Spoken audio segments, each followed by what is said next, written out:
Vous dites ce que vous voulez, hein. Non, on montre seulement Kinshasa dans le son. Vous montrez Kinshasa. Ouais, donc tout ce que vous avez à dire, c'est bon. Voilà. D'abord, je suis très content de vous rencontrer. Je m'appelle Novo Mondo André. Je suis retraité de France. J'ai fait 25 ans en France. Ce pays, c'était le paradis de la terre. Sauf que nous-mêmes n'avons pas compris conscience de ça. Je donne un exemple bête.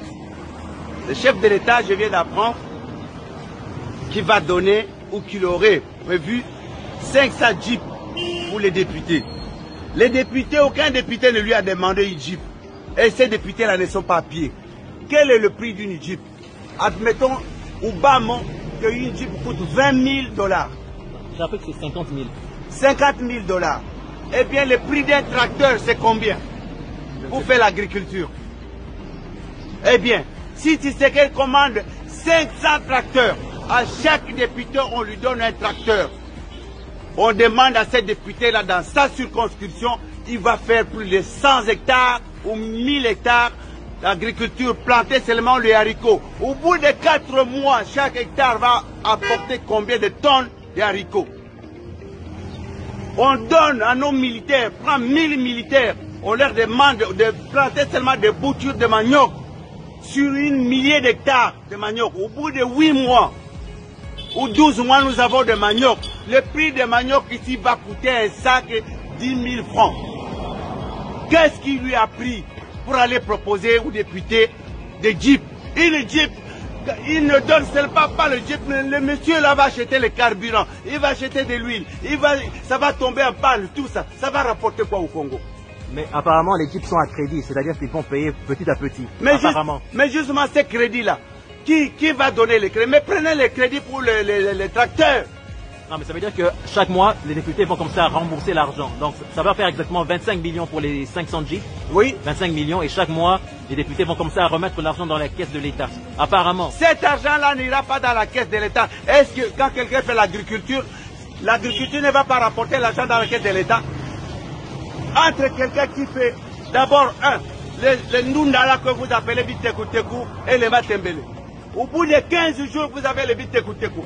Lorsque vous allez à l'aéroport de Njili, vous arrivez à la descente là, il y a des mamans qui font le Bitekoutekou. Ces Bitekoutekou là, ils mettent dans des cartons, ils amènent à l'aéroport, ça part en Europe, quartier Château Rouge, Bruxelles, Matongé, tout le monde achète ça le même jour, ces légumes là finis. 15 jours seulement. Mais si on fait des hectares de Matembele pour envoyer en Europe, ça rapporterait combien pour l'État congolais et pour cette population? Ici, on ne peut pas crever de faim.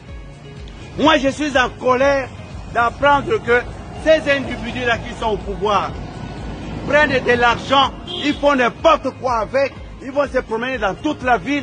Longwa, Bangonyos, ils habitent Gombe, la plupart.